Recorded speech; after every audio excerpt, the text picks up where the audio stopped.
Friends, आज हम बनाने वाले हैं आथो, जिसे हम काचू काटलू भी बोलते हैं। सर्दियों में अगर आप 1 चम्मच इसे रोज़ सुबह खाएंगे तो आपको कभी भी नी प्रॉब्लम नहीं होगा। इसके लिए हमें चाहिए काजू, बादाम और पिस्ता।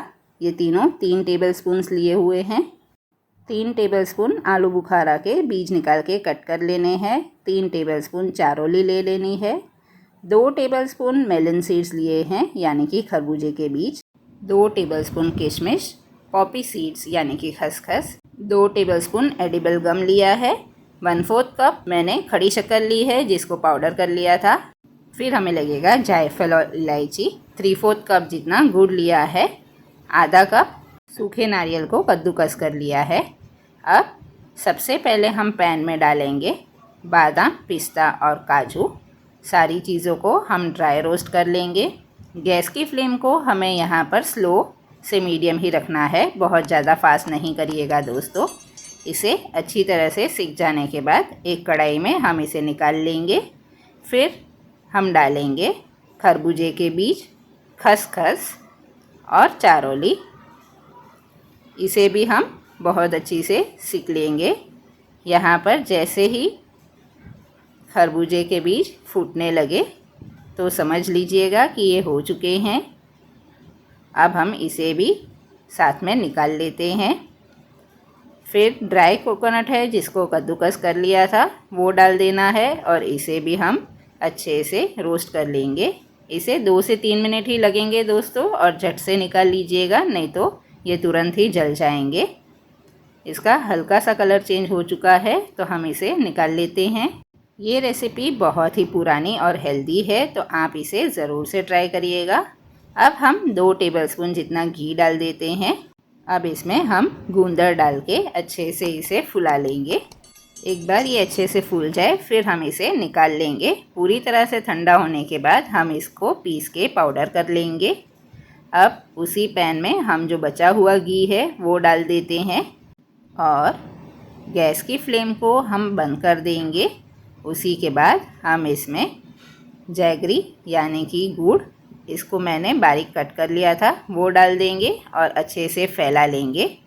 हमारा पैन गरम है दोस्तों, तो गुड़ अपने आप ही मेल्ट हो जाएगा और हमें इसे मेल्ट करने की ज़रूरत नहीं लगेगी। अब आते हैं हम हमारे ड्राई फ्रूट्स की तरफ। अब इसमें हम डाल देंगे किशमिश, फिर आलू बुखारा। ये मैंने ड्राई खारेक का पाउडर लिया हुआ है, अगर नहीं है तो आप उसके भी पीसीस करके डाल सकते हैं। 2 टेबलस्पून पिपरामुल पाउडर, 3 टेबलस्पून सूंठ पाउडर यानी कि ड्राई जिंजर पाउडर। अब डालेंगे हम पीसी हुई चीनी और सारी चीज़ों को हम अच्छे से एक बार मिला लेते हैं। ये रेसिपी हमारे दादी माँ के ज़माने की है। ये रेसिपी सेम इसी प्रकार से मेरी मम्मा भी बनाती थी और वो हमें खिलाती थी, और वही रेसिपी मैं पेश कर रही हूँ। मैंने यहाँ पर गूंदर का पाउडर करके डाला है, अगर आपको डायरेक्ट डालना है तो आप वो भी डाल सकते हैं। अब जायफल लिया है, इसको कद्दूकस करके डाल देंगे। इससे एक बहुत ही अच्छा फ्लेवर आता है। साथ ही इलायची का पाउडर भी डाल देना है और इसे अच्छी तरह से मिक्स कर लेंगे। ये बहुत ही यमी और हेल्दी रेसिपी है दोस्तों, तो इस विंटर सीज़न में आप इस रेसिपी को ज़रूर से ट्राई करिएगा और अपने अनुभव मेरे साथ शेयर करिएगा। ये अब अच्छी तरह से मिक्स हो चुका है और आप देख सकते हैं गुड़ भी अच्छे से पिघल चुका है। तो हम इसे अच्छे से मिला लेते हैं ताकि ये घी में अच्छी तरह से घुल मिल जाए। बस दिखाए गए तरीके से इसे अच्छे से मिला लेना है और ये मिश्रण भी हम अब पोर कर देते हैं। जो भी घी पैन में बचा है वो भी आप सारा का सारा ले लीजिएगा और इसे अच्छे से हम अब मिला लेंगे। इसे मिलाने में थोड़ा टाइम लगेगा, तो आप बहुत ही इत्मीनान से इसे अच्छे से मिलाते रहिएगा ताकि गुड़ ड्राई फ्रूट्स के ऊपर और सारी चीज़ों पर अच्छे से चिपक जाए। आप देख सकते हैं इसका कलर भी चेंज हो चुका है।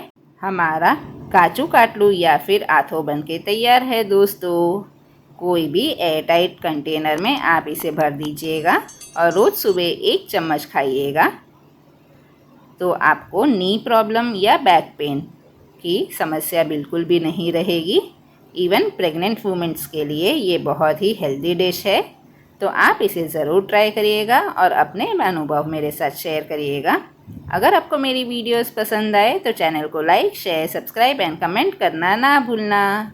मिलेंगे दोबारा नई रेसिपी के साथ, तब तक के लिए गुड बाय, टेक केयर।